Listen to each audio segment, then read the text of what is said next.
Assalamualaikum warahmatullahi wabarakatuh. Nama saya Ridho Hamidodo, NIM A1C3199095. Saya perwakilan dari kelompok 1. Kami akan menyampaikan materi mengenai standar sarana dan prasarana laboratorium IPA menurut Peraturan Menteri Pendidikan Nasional Nomor 24 Tahun 2007. Untuk materi pertama akan dijelaskan kepada teman saya, Windy. Kepada saudari Windy, saya persilahkan. Selamat pagi. Di sini saya akan menyampaikan materi tentang standar sarana, prasarana, dan alat laboratorium di mata kuliah Pengenalan Laboratorium Fisika. Sebelumnya, perkenalkan nama saya Windy Priscilia dengan NIM A1C3199081. Di sini saya akan menyampaikan materi tentang pengertian sarana dan prasarana. Sarana pendidikan dan prasarana pendidikan tidaklah sama. Sarana pendidikan adalah semua fasilitas atau peralatan, pelengkap, bahan, dan perabotan yang secara langsung digunakan dalam proses belajar mengajar, baik yang bergerak maupun yang tidak bergerak, agar mencapai tujuan pendidikan berjalan dengan lancar, teratur, efektif, dan efisien. Seperti gedung, ruang kelas, meja kursi, serta alat-alat media pengajaran, perpustakaan, kantor sekolah, ruang OSIS, tempat parkir, dan ruang laboratorium. Adapun prasarana pendidikan adalah fasilitas yang secara tidak langsung menunjang jalannya proses pendidikan atau pengajaran seperti halaman, kebun, atau taman sekolah, jalan menuju ke sekolah, tata tertib sekolah, dan sebagainya. Penekanan pada pengertian tersebut ialah pada sifatnya. Sarana bersifat langsung dan prasarana tidak bersifat langsung dalam proses pendidikan. Sarana dan prasarana merupakan suatu alat atau bagian yang memiliki peran sangat penting bagi keberhasilan dan kelancaran suatu proses, termasuk juga dalam lingkup pendidikan. Sarana dan prasarana adalah fasilitas yang mutlak dipenuhi untuk memberikan kemudahan dalam menyelenggarakan suatu kegiatan walaupun belum bisa memenuhi sarana dan prasarana dengan semestinya. Materi selanjutnya akan dilanjutkan oleh teman saya. Baiklah, terima kasih kepada saudari Windy. Berikutnya saya akan menjelaskan standar sarana dan prasarana laboratorium IPA tingkat sekolah dasar atau madrasah. Tapi sebelum itu saya akan menjelaskan tentang tujuan pembelajaran IPA pada tingkat sekolah dasar atau madrasah agar kita dapat memahami standar kebutuhan laboratorium IPA untuk mencapai tujuan pembelajaran IPA pada tingkat sekolah dasar. Tujuan pembelajaran IPA pada tingkat sekolah dasar antara lain untuk meningkatkan rasa ingin tahu para siswa, untuk meningkatkan keterampilan dalam menyelesaikan masalah, untuk mengembangkan proses pemahaman, yang berikutnya untuk meningkatkan kesadaran akan pentingnya kelestarian lingkungan, dan yang kelima agar dapat menghubungkan antara pelajaran IPA dan pelajaran yang lainnya. Yang keenam, untuk memelihara dan menjaga kelestarian lingkungan. Dan yang keenam adalah memperoleh bekal guna untuk mencapai tingkat pendidikan pada tingkat yang lebih tinggi.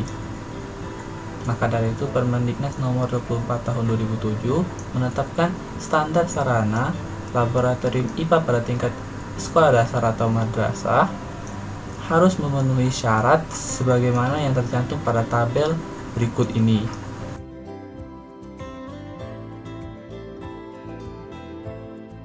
Materi selanjutnya akan dijelaskan oleh teman saya, Zahro. Pada saudari Zahro, saya persilahkan. Assalamualaikum warahmatullahi wabarakatuh. Saya Dewa Siratu Zahro, NIM A1C3199089, akan melanjutkan materi dari saudara Ridho, yaitu sarana dan prasarana laboratorium IPA Sekolah Menengah Pertama atau Madrasah Sanawiyah. Pembelajaran IPA di sekolah menengah pertama seperti diamanatkan dalam kurikulum 2013, peserta didik melakukan kegiatan pembelajaran melalui proses ilmiah meliputi kegiatan mengamati, menanya, mencoba, menalar, menyaji, dan mencipta. Peserta didik mengembangkan keterampilan proses sains atau KPS melalui kegiatan mengamati, mendeskripsikan, mengklarifikasi, mengukur, melakukan percobaan, menganalisis data, dan menyimpulkan. Pada prinsipnya, pembelajaran IPA di SMP harus banyak menekan adanya kegiatan penemuan atau discovery, dengan cara mengajak peserta didik sebagai subjek belajar interaksi dengan objek atau benda-benda yang dipelajari. Oleh karena itu, pengelolaan laboratorium IPA di sekolah juga harus memenuhi standar sarana dan prasarana yang baik, seperti pada Peraturan Menteri Pendidikan Nasional Nomor 24 Tahun 2007, Pasal 1, yang menetapkan bahwa standar sarana dan prasarana untuk sekolah dasar atau madrasah ibtidaiyah, sekolah menengah pertama atau madrasah tsanawiyah, dan sekolah menengah atas atau madrasah aliyah mencakup kriteria minimum sarana dan kriteria minimum prasarana. Berikut adalah standar minimum sarana dan prasarana ruang laboratorium IPA sekolah menengah pertama. Yang pertama, ruang laboratorium IPA berfungsi sebagai tempat berlangsungnya kegiatan pembelajaran IPA secara praktek yang memerlukan peralatan khusus. Yang kedua, ruang laboratorium IPA dapat menampung minimum 1 rombongan belajar. Yang ketiga, rasio minimum luas ruang laboratorium IPA yaitu 2,4 meter persegi per peserta didik. Untuk rombongan belajar dengan peserta didik kurang dari 20 orang, luas minimum ruang laboratorium adalah 48 meter persegi, termasuk luas ruang penyimpanan dan persiapan 18 meter persegi. Lebar minimum ruang laboratorium IPA adalah 5 meter. Bangunan laboratorium tidak sama dengan bangunan kelas. Banyak faktor yang harus dipertimbangkan sebelum membangun laboratorium. Faktor-faktor tersebut antara lain tata letak ruangan. Umumnya, laboratorium sains terdiri dari ruang utama dan ruang penunjang. Ruang utama merupakan tempat siswa melakukan praktikum, sedangkan ruang pelengkap terdiri dari ruang persiapan dan ruang penyimpanan atau gudang. Ruang persiapan digunakan untuk menyimpan alat-alat dan bahan-bahan yang akan dipakai praktikum atau percobaan untuk siswa. Ruang penyimpanan atau gudang terutama digunakan untuk menyimpan bahan-bahan persediaan, termasuk bahan kimia dan alat-alat yang jarang digunakan. Yang keempat, ruang laboratorium IPA dilengkapi dengan fasilitas untuk memberi pencahayaan yang memadai untuk membaca buku dan mengamati objek percobaan. Yang selanjutnya, tersedianya air bersih. Laboratorium di samping harus memenuhi kriteria tata ruang, juga harus dilengkapi dengan fasilitas lain seperti air bersih, ruang persiapan dan gudang, pemadam kebakaran, kotak P3K, dan penampungan limbah bahan kimia dan bak cuci. Yang selanjutnya, ruang laboratorium IPA dilengkapi sarana sebagaimana tercantum pada tabel berikut.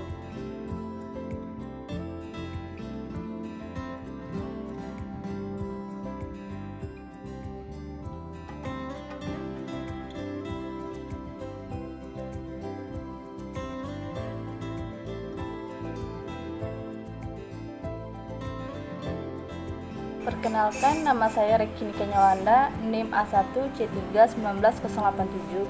Di sini saya akan menyampaikan tentang standar sarana dan prasarana laboratorium IPA sekolah menengah atas. Laboratorium merupakan tempat untuk mengaplikasikan teori keilmuan, pengujian teoritis, pembuktian uji coba, penelitian, dan sebagainya dengan menggunakan alat bantu yang menjadi kelengkapan dan fasilitas dengan kualitas dan kuantitas yang memadai. Dalam pendidikan di sekolah menengah atas, pada laboratorium IPA-nya harus memiliki sarana dan prasarana yang ada dalam Peraturan Menteri Pendidikan Nasional Nomor 24 Tahun 2007, yaitu 1. Perabotan laboratorium terdiri dari kursi, Meja, ukuran memadai untuk memuat kegiatan siswa secara berkelompok, minimum 7 orang. Meja demonstrasi, luas meja, memungkinkan untuk melakukan demonstrasi dan memuat peralatan dan bahan yang diperlukan. Lemari, tertutup dan dapat dikunci, ukuran memadai untuk memuat semua alat. Bak cuci, tersedia air bersih dan dalam jumlah memadai. Yang kedua, peralatan pendidikan terjadi mistar minimal 6 buah per lab. Panjang minimum 50 cm, skala terkecil 1 mm. Mikrometer minimal 6 buah per lab dengan ketelitian 0,01 mm. Gelas ukur minimal 6 buah per lab, volume 100 sampai 1000 ml. Stopwatch terdiri dari 6 buah per lab dengan ketelitian 0,2 detik. Gelas Big Becker minimal 6 buah per lab dengan ukuran 100 sampai 1000 ml. Multimeter AC dan DC minimal 6 buah per lab mengukur tegangan, arus dan hambatan. Pipet tetes minimal 100 buah per lab. Tabung reaksi, penjepit tabung reaksi, Erlenmeyer, neraca, termometer. Materi selanjutnya akan dijelaskan oleh teman saya. Assalamualaikum warahmatullahi wabarakatuh. Perkenalkan, nama saya Nelly Himawati dengan NIM RSA 1C317004. Di sini saya akan menjelaskan atau menyampaikan tentang materi alat-alat laboratorium. Alat-alat laboratorium merupakan alat yang digunakan untuk proses penelitian ataupun praktikum yang dilakukan baik di sekolah maupun di lingkungan kampus perkuliahan. Pada umumnya, praktikum ini dilakukan agar siswa maupun mahasiswa dapat mampu untuk menguji, memverifikasi, atau membuktikan dari pernyataan sebuah hukum maupun prinsip ilmiah. Nah, di setiap labor memiliki alat-alat tentunya. Pada laboratorium fisika, alat-alat diantaranya ada berupa jangka sorong yang mana berfungsi untuk mengukur dalam, luar, dan kedalaman benda. Ada juga mistar untuk mengukur ataupun menggaris-garis, dan juga ada lensa untuk menyebarkan cahaya. Ada kalorimeter untuk mengukur jumlah kalor. Ada osilator juga untuk pengukuran rangkaian yang menghasilkan amplitudo yang berubah-ubah, serta ada juga osiloskop yang berfungsi untuk memproyeksikan sinyal. Ada voltmeter, ada termometer, dan lain sebagainya. Nah, sekianlah yang dapat saya sampaikan. Mohon maaf apabila ada kekurangannya. Saya akhiri. Wabillahi taufiq wal hidayah. Wassalamualaikum warahmatullahi wabarakatuh. Demikianlah materi ini kami sampaikan. Lebih kurangnya mohon maaf. Wabillahi taufiq wal hidayah. Assalamualaikum warahmatullahi wabarakatuh.